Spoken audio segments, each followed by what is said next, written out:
Hello కానమూకు కథావచనం మోహనవచనం పరిజ్ఞాన హితబాండం శ్రోతలకు ఆహ్వానం నమస్కారం. చదవదగునెవరు రాసిన తదుపరి చదివిన వెంటనే మరువక పలువురికి వినిపింపబూనిన అది ఏ పరిజ్ఞాన హితబాండమౌపో మహిళ మోహనవచనమై విరాజిల్లు. పరిజ్ఞాన హితబాండం లక్ష్యం ప్రతివారీ సమాచార హక్కు. ఆ స్ఫూర్తితోనే ఇప్పుడు ఒక చిన్న గల్పిక భార్యాభర్తల బంధం విలువ అనేటువంటి దాన్ని ఇప్పుడు మీ కానమోకు కథావచన శ్రోతలకు మీ కానమోకు స్వరంలో వినిపిస్తాను. వినండి. భార్యాభర్తల బంధం విలువ. ఇక వినండి. ఆటలో తెలిసిన భార్యాభర్తల ప్రేమ. ఇద్దరు భార్యాభర్తలు ప్రతిరోజు పోట్లాడుకుంటూనే ఉంటారు. ఆటో డ్రైవర్ అయిన తన భర్తని పక్కవాళ్ళు అది కొన్నారు, ఎదురింటోళ్ళు ఇది కొన్నారు, వెనకింటోళ్ళు ఇది కొన్నారు అని భార్య ప్రతిరోజు ఏదో ఒక కోరిక కోరుకుంటూనే ఉండేది. భార్య ఏది అడిగినా భర్త ఎన్నోసార్లు సర్ది చెప్పాడు. నేను ఒక సాదాసీదా ఆటో డ్రైవర్ని, నువ్వు అడిగే అంత పెద్ద కోరికలు తీర్చలేను, మనకున్నంతలో సర్దుకుపోదాం అని అన్నప్పుడల్లా తనకి మాత్రమే వండుకొని భర్తని పస్తులుంచేది భార్య. ఇలా చాలా రోజులు గడిచాక ఒకరోజు ఇద్దరూ కలిసి తన కుటుంబంలో చుట్టాల పెళ్ళికి వెళ్ళారు. అక్కడ పెళ్లిలో సరదాగా ఒక ఆట పెట్టారు. గెలిచిన దంపతులకి 20,000 రూపాయలు ఇస్తామన్నారు. వీళ్లను కూడా అందులో పాల్గొనమని చుట్టాలు బతిమిలాటంతో సరే అన్నారు. అప్పటికే భార్యకు పెళ్ళికి వచ్చే ముందు పట్టుచీర కట్టుకొని పోకపోతే పరువు పోతుందని భర్తని తిట్టి చేసేదేమీ లేక ఇష్టం లేకపోయినా పెళ్ళికి వచ్చింది. సరే, ఆ పెళ్లిలో వారు ఆట అయితే మొదలుపెట్టారు. ఒక కుర్చీ వేశారు. ఆ తర్వాత ఒకదాని మీద ఒకటి వేశారు. అలా ప్రతి కుర్చీ మీద భార్యని ఎత్తుకొని అందులో భర్త కూర్చోపెట్టాలి. ఆ ఆట నియమం. మళ్ళీ కుర్చీలోంచి ఎత్తుకొని దింపాలి. అదే ఆట. రెండో కుర్చీ మొదటి కుర్చీ మీద వేశారు. భార్యను కూర్చోబెట్టాడు ఇతను. మూడోది వేశారు, కూర్చోబెట్టాడు, దింపాడు.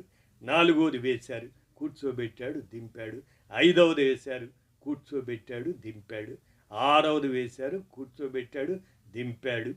ఏడవది వేశారు, కూర్చోబెట్టాడు, ఎత్తి మళ్ళా దించాడు కిందకి.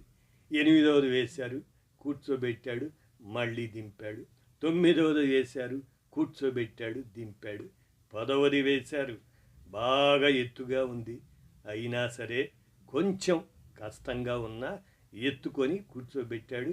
ఆ తదుపరి దించాడు. 11, 12, 13 ఇలా కుర్చీలు పెరుగుతున్నాయి. అయినా భర్త ఆపట్లేదు. ఒక్కసారి భర్త వైపు భార్య చూసింది. భర్త కళ్ళల్లో కన్నీళ్లు చూసింది. ఎంత నొప్పిని భరిస్తున్నాడో తనకి కనిపించింది. ఆ నొప్పిని భరించేది వాళ్ళు గెలవాలని కాదు, కనీసం ఇలా అయినా భార్య అడిగిన కోరిక తీర్చాలని అతను పడే కష్టం. తనకి ఆ భర్త కళ్ళల్లో భార్యకు తెలుస్తుంది ఆ కష్టం. తన మనసులో భర్త వైపు చూస్తూ భర్తను అర్థం చేసుకునే భార్యలు చాలామంది ఉంటారు. కానీ వాళ్ళల్లో నేను లేనని ఇప్పుడే తెలిసింది. భార్యను అర్థం చేసుకునే వాళ్ళు అతి కొద్ది మందే ఉంటారు. అందులో నా భర్త ఉన్నాడని తన కళ్ళల్లోకి చూశాకే తెలిసింది. ఆ కళ్ళను చూసి తన కళ్ళు కూడా ఏడవడం మొదలుపెట్టాయి. ఆట ముగిసింది అలా. 20,000 రూపాయలు వీళ్ళకు అందిస్తూ, ఈ ఆటలో గెలుపు ఓటములంటూ ఉండవు.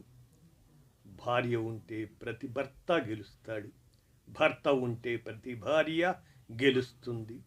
ఇద్దరూ గెలిస్తే వాళ్ళ మధ్య ఉన్న ప్రేమ కూడా గెలుస్తుంది.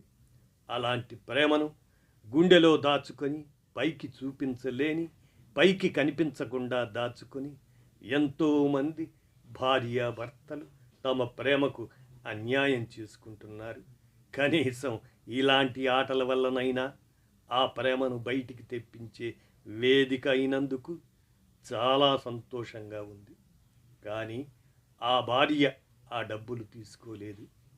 ఏ డబ్బుల కోసం నా భర్తని బాధ పెట్టానో ఇప్పుడు అదే డబ్బు వల్ల నా భర్త విలువ తెలిసింది. ఈరోజే తెలిసింది. తనలాంటి భర్తను పొందటం ఎన్ని జన్మల వరమో అని.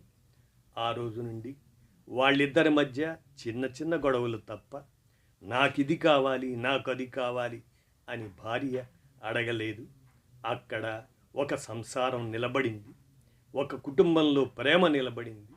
అలా సమాజంలో ఒక కుటుంబం వల్ల విలువలు ఇంకా బతికే ఉంటాయి అని చెప్పడానికే ఈ గల్పిక. విన్నారుగా, భార్యాభర్తల బంధము విలువ అనేటువంటి ఈ గల్పికను కానమోకు కథావచనం శ్రోతలకు మీ కానమోకు స్వరంలో వినిపించాను.